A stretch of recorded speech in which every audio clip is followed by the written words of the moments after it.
This is part 7 of the series. Leon Rutherford King, March 22, 1989. He was on death row for the murder of 26-year-old Michael Clayton Underwood. King and his accomplice robbed Underwood and his date on April 10, 1978, as they were leaving a nightclub in the Montrose neighborhood. King beat Underwood to death after the pair was driven to a field. His 19-year-old female partner lived, but she had severe difficulties in dealing with the abuse she suffered at the hands of the two men. The accomplice received a sentence of life in prison because he was just 16 years old when the crime was committed, and legally he could not be sentenced to death. King was 44 years old when he was executed. He had other convictions for robbery, forgery, and substances possession, and his lawyers tried to argue that his crimes were due to brain damage. In a final statement, King told 5 friends, "I appreciate what you did for me." There are no records of his final meal. Stephen McCoy, May 24, 1989, along with James Emory Pastor, September 20, 1989. Between 1980 and 1981, serial killers Stephen Albert McCoy and James Emory Pastor killed at least 3 people in Texas. Both received death sentences and were put to death by lethal injection.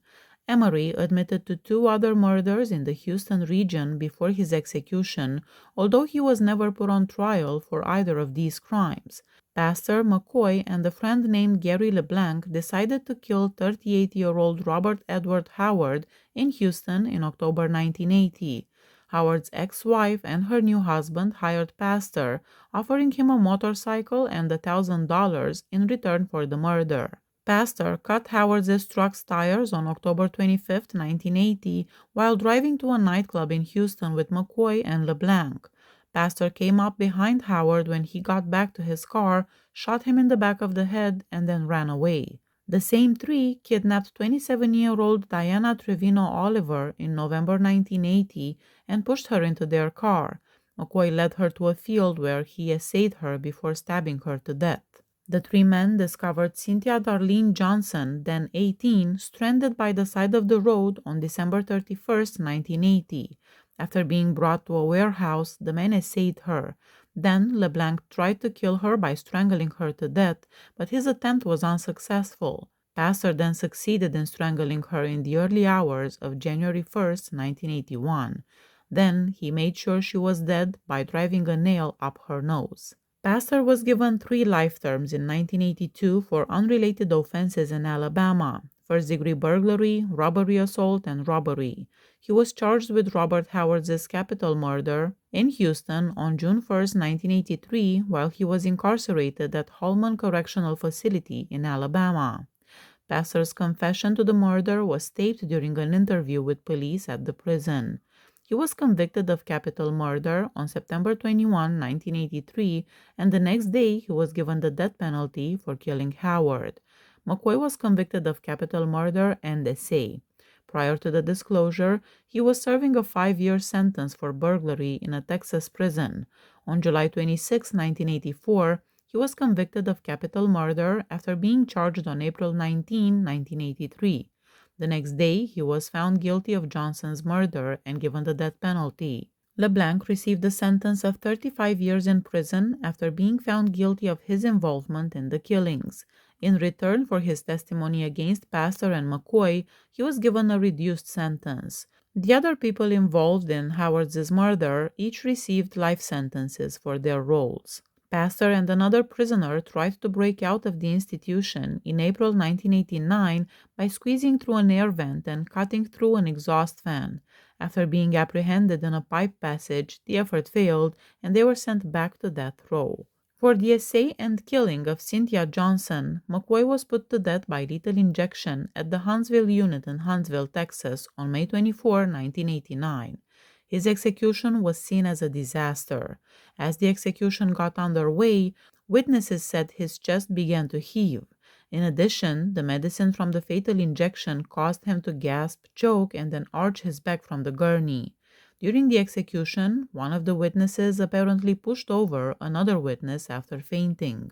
McCoy seemed to have a somewhat stronger reaction, and the drugs might have been administered in a heavier dose or more rapidly, according to later admissions made by Texas Attorney General Jim Mattox. McCoy's last meal was a cheeseburger, French fries, and a strawberry milkshake. He had no last words. Pastor was put to death by lethal injection at the Huntsville unit on September 20, 1989, for the capital murder of Robert Howard. Pastor's last meal consisted of steak, salad, French fries, and watermelon. He had no last words either. Carlos Deuna, December 7, 1989. The state of Texas found Carlos Deuna guilty of murder and put him to death for the evening of February 4, 1983, when he killed Wanda Lopez, a 24-year-old gas station worker in Corpus Christi. There have been questions over Deuna's guilt and the conviction ever since his execution. Evidence that the real murderer was Carlos Hernandez, a man who looked similar and lived in the same neighborhood, led to claims of innocence. Hernandez told several people that he killed Wanda Lopez, not Deuna.